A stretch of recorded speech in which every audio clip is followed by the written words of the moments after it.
안녕하세요. 김주현의 리포트 김주현입니다. 6월이 시작된 지도 어느덧 열흘하고 사흘이 더 지났어요. 이제 상반기를 마무리하는 달이고 다음 달이면 또 하반기가 시작되기도 하기 때문에 이번 주에는 또 최근에는 저희 리서치 센터에서도 개별 기업 또 산업에 대한 리포트보다는 하반기에 대한 전망을 담은 리포트들이 많이 나오고 있습니다. 그래서 이번 주에는 한 주간 발간된 리포트 가운데 게임 인터넷 업종 그리고 2차 전지 업종에 대한 하반기 전망을 담은 리포트들 소개해 드릴까 합니다. 그 가운데 일단 인터넷 게임 업종 하반기 전망 담고 있는 이민석 애널리스트가 발간한 리포트부터 살펴보도록 하겠습니다. 이 리포트 가장 앞단에 나오는 이 문구가 이거예요. 상반기보다 나아지는 하반기라는 이야기인데요. 기대되는 부분이죠. 일단은 이 내용 좀 들여다보도록 하겠습니다. 인터넷 업종부터 보면 온라인 광고 성장률이 5% 이상 하반기 될 거라고 예상하고 있습니다. 상반기는 3, 4% 수준이니까 하반기에는 그보다 조금 더 나은 흐름을 기대할 수 있을 것 같다라는 전망인데요. 상반기에 국내 정치 불확실성에 상존했던 영향으로 광고비가 좀 덜 집행됐던 부분이 있었고 이게 하반기에는 추가적으로 집행될 여지가 있기 때문에 광고 성장률이 기대보다 또 높아질 수 있을 것 같다라는 이야기를 담고 있습니다. 전자상거래 쪽 역시도 상반기 4%가량으로 예상되는 총 거래액 성장률이 하반기에는 낮은 두 자릿수 한 11% 정도까지는 회복될 수 있을 거다라는 이야기를 하고 있는데요. 지난해 하반기에 이 전자상거래 쪽이 워낙 성장률이 위축됐던 부분이 있었던 만큼 기저효과 기대할 수 있을 것 같다라는 부분이 있고요. 또 역시 정치 불확실성이 해소된 상황이니만큼 하반기에 정부 쪽에서 나올 내수 활성화를 위한 정책에 대한 기대 역시 소비 회복에 대한 기대로 이어질 수 있을 것 같다. 이게 이제 전자상거래 쪽의 성장률 재고로 이어질 수 있을 것 같다라는 이야기를 함께하고 있습니다. 다음은 게임 업종인데요. 게임 업종은 몇 가지 포인트들을 감안한 투자 대상 선정이 좀 필요하다라는 이야기를 하고 있어요. 이민석 애널리스트가 꼽고 있는 게임 업종 투자의 키워드는 앱 수수료 인하 가능성, 그리고 중국 시장, 그리고 인건비 부담 완화 이렇게 세 가지입니다.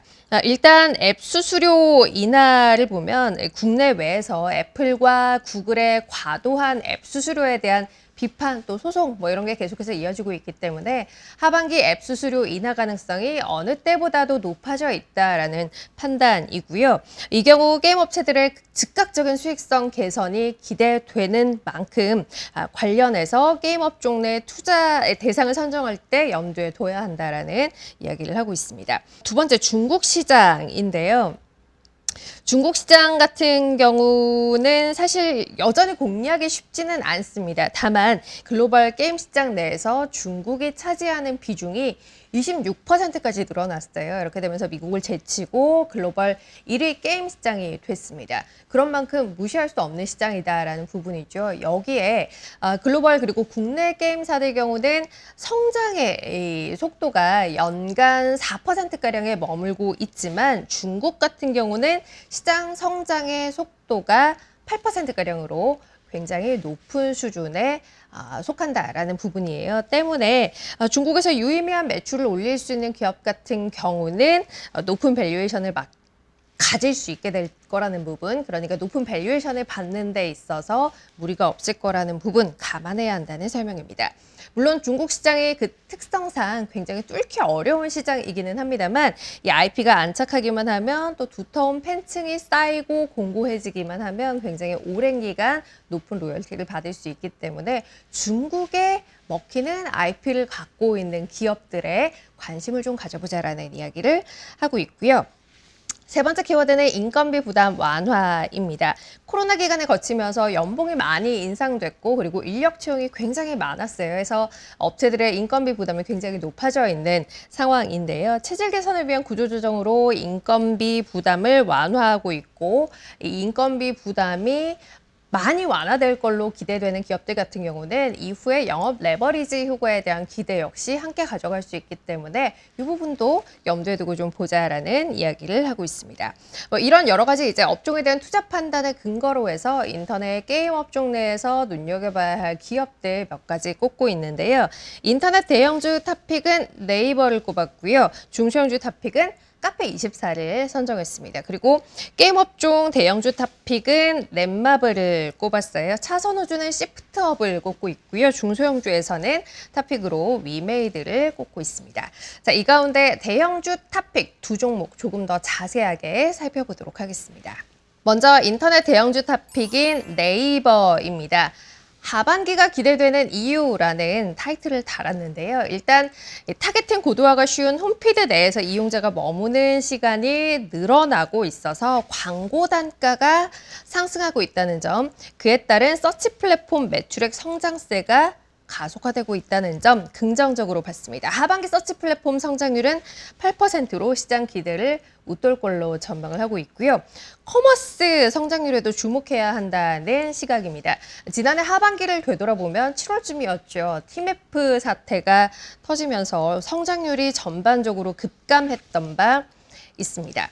네, 올해 하반기에는 때문에 일단 그를 감안한 강한 기저 효과를 기대할 수 있는 구간이고요. 여기에 정부가 내수 경기 활성화를 위한 정책을 내놓을 거라는 점, 그에 따른 소비 심리 회복으로 국내 전자상거래 총 거래액, 나아가서 네이버 커머스의 총 거래액이 쭉 늘어날 수 있을 거라는 점 기대해 볼 만하다는 설명을 하고 있습니다. 생성형 AI 검색 시장이 급격하게 성장하는 구간이다 보니 네이버의 검색량 감소에 대한 걱정이 있었고 이게 주가에도 많이 반영이 돼 왔어요. 다만 이미석 애널리스트는 이 부분이 좀 과하게 반영되고 있다라는 판단하고 있고요. 최근 2년간 검색량 감소는 실제로 나타나지 않고 있다는 부분도 함께 이야기를 하고 있습니다. 플러스 스토어 앱 고성장이 지속되고 있는 만큼 오히려 주가는 재평가받을 여지가 충분하다라는 점 다시 한번 강조했어요. 때문에 인터넷 업종 대형주 탑픽으로 네이버 꼽았고요. 투자 의견 매수 그리고 목표 주가 31만 원 유지한다고 밝혔습니다. 자, 다음은 게임 업종이에요. 게임 업종 대형주 탑픽 넷마블 꼽았죠. 하반기 가장 매력적인 게임사라는 제목입니다.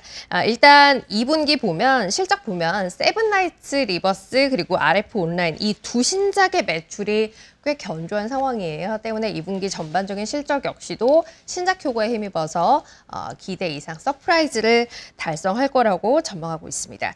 여기에 앞서서 저희 게임주 하반기 주요 투자의 키워드 중 하나로 언급했던 앱 수수료 인하. 이게 현실화될 경우에 가장 큰 수혜가 예상되는 게 바로 이 넷마블이라는 점에도 특히 주목을 했는데요.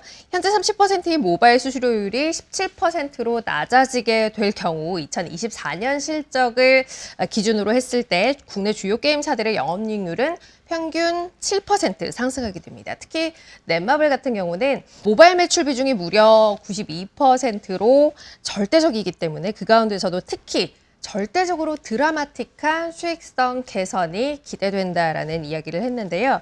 앱 수수료를 17%로 가정할 경우 넷마블의 2024년 기준 지급 수수료는 무려 3천억 원가량이 감소했을 거라는 설명을 하고 있습니다. 최근 공개된 신작 앞서 이야기했던 특히 5월 15일에 출시했던 세븐나이츠 리버스 출시한 이후에 양대마켓 1위를 계속해서 유지하고 있는 상황이고요. 이 흥행 성과를 반영해서 올해 넷마블의 연간 실적을 상향 조정했습니다. 이를 반영해서 목표 주가 역시 기존 6만 5천 원이었던 걸 7만 5천 원으로 높인다고 밝혔고요. 하반기에 또 몬길 같은 기대작 출시를 앞두고 있는 상황이니만큼 추가적인 수익성 개선도 기대할 수 있는 상황이라는 설명입니다. 앞서 언급했던 앱 수수료 인하 모멘텀도 있고요. 해서 투자 의견 매수와 함께 게임 업종 탑픽으로 넷마블 꼽고 있습니다. 자, 다음은 이제 2차 전지 하반기 전망 보고서예요. 김철중, 최유진 그리고 강민희 애널리스트가 함께 발간한 리포트인데요. 이 리포트 보면 첫 단에서 나오는 게 수요 공급 0점 잡기 시작. 이라는 이야기를 하고 있어요. 업종 추이, 향후 전개 방향과 관련해서 수요단에서 그리고 공급단에서 각각 어떤 부분들 봐야 할지에 대한 전망을 함께 제시하고 있습니다. 먼저 수요단에 대한 전망인데요. 주요 수요처로 보면 저희가 이야기하는 게 뭐 전기차, EV 그리고 ESS, 에너지 저장 시스템 여기에 이제 그 외의 것들 이야기할 수 있겠죠. 우선 가장 먼저 떠올리는 게 EV 전기차 수요입니다. 올해 같은 경우는 중국 수요 전망은 좀 상향을 했고요. 중국을 제외한 나머지 글로벌의 수요 전망은 또 하향 조정을 했습니다. 해서 연간 성장률 22%라는 기존의 전망은 그대로 유지를 한다라고 밝혔어요. 올해를 보면 그러한데 시계를 조금 더 늘려서 내년 그리고 내후년까지를 보면 보조금 등의 영향으로 내연기관차와 전기차를 선택함에 있어서의 가격적인 경계가 내년 그리고 내후년쯤 되면 완전히 뭐 별 의미 없이 무너질 수 있을 것 같다라는 이야기를 하고 있고요. 또 자율주행이 본격적으로 확산될 걸로 보이고 있고 이외 충전 인프라와 충전 속도 역시도 빠르게 많이 개선되는 모습을 보여줄 거라고 전망을 하고 있습니다. 이 세 가지 요인들을 감안했을 때 내년 그리고 내후년으로 가면서 전기차의 수요는 조금 더 의미 있는 견조한 모습을 보일 거다라는 전망을 일단은 담았고요. 여기에 수요의 또 다른 중요한 한 축이죠. ESS, 에너지 저장 시스템 역시 계속해서 높은 성장세를 유지하고 있습니다. 수요단에서. 여기에 덧붙여서 신규 애플리케이션, 저희가 이야기하는 게 뭐 로봇, 또 드론 뭐 이런 것들이죠. 요 신규 애플리케이션에서 발생하는 신규 수요 역시 없던 게 생기는 거고 이게 장기적으로 늘어날 수 있는 부분이기 때문에 장기적인 2차 전지 수요에 있어서 플러스 알파로서 작용할 거다라는 이야기를 하고 있어요. 그러니까 결론적으로 2차 전지 수요는 올해 하반기 거쳐서 내년 그리고 내후년으로 가면서 조금 더 강하게 붙는 그림이 예상된다라는 이야기를 하고 있는 거고요. 문제는 사실 그것보다는 공급단에 있었죠. 중국을 중심으로 글로벌리 공급이 과했던 게 문제였는데요. 현재 글로벌 배터리 생산 능력은 일단 전반적으로 조정이 진행 중입니다. 특히 북미 또 유럽 같은 경우 이 지역에서의 공급 과잉은 올해 유의미한 해소 국면에 진입할 걸로 예상을 하고 있습니다. 물론 중국 공급 과잉률이 여전히 꽤 높은 수준이기는 합니다. 하지만 선발업체 중심의 구조조정 또 후발업체의 도태는 결국 점진적인 공급 과잉 해소로 이어질 거란 전망이고요. 2차 전지 전체 업황은 하반기 배터리 셀을 시작으로 양극재 및 전구체 그리고 동박 및 분리막 순으로 점차 순차적으로 개선될 거다라는 전망을 하고 있습니다. 이 안에서 이제 양극화 심화라는 이 흐름은 보다 공고해질 걸로 보이는 만큼 선발업체 중심 투자 전략은 유효하다라는 이야기 함께 담고 있고요. 이 안에서 봐야 할 기업들 탑픽으로는 CATL 그리고 LG 에너지 솔루션 이렇게 두 종목을 이야기하고 있습니다. 자, 이 가운데 지난달 홍콩 증시에 성공적으로 상장했던 CATL에 대한 의견 조금 더 자세히 보도록 하겠습니다. 자금 조달로 점프업. 해외 확장 본격화라는 제목을 달고 있는데요. 몇 가지 투자 포인트가 있습니다. 일단 안팎에서 다 잘하고 있다는 게 가장 중요한 포인트예요. 원가, 판가에 있어서의 우위를 바탕으로 내수 점유율을 방어하고 있고 여기에 유럽, 동남아 등의 해외 진출에도 속도를 내고 있다는 점 가장 중요한 긍정적인 투자 포인트로 보고 있습니다. 여기에 제품 포트폴리오 면에서도 장기적인 우위를 갖고 있고요. 또 제목에서도 언급했듯이 홍콩 증시 상장을 통해서 성공적인 자금 조달 또 해외 확장 가속화 이런 부분들의 플러스 요인들을 가져오고 있는 상황이에요. 해서 지금 이야기 드렸던 이런 포인트들이 모두 버무려져서 CATL의 업계 내에서의 프리미엄은 지속될 거란 전망하고 있고요. 물론 리스크 요인들이 없지는 않습니다. 무역 분쟁 확대로 중국 내 공급 과잉이 심화되면서 판가 지표가 추가적으로 빠르게 하락한다거나 또 미국 규제와 관련한 불확실성이 남아있다거나 하는 부분들은 사실 지금 저희가 CATL을 보는 데 있어서 다소 부담스러운 요인들이라고 할 수도 있을 거예요. 다만 그럼에도 어쨌든 지금 보이는 기대 요인들에 조금 더 집중해서 보자라는 이야기를 덧붙이고 있고요.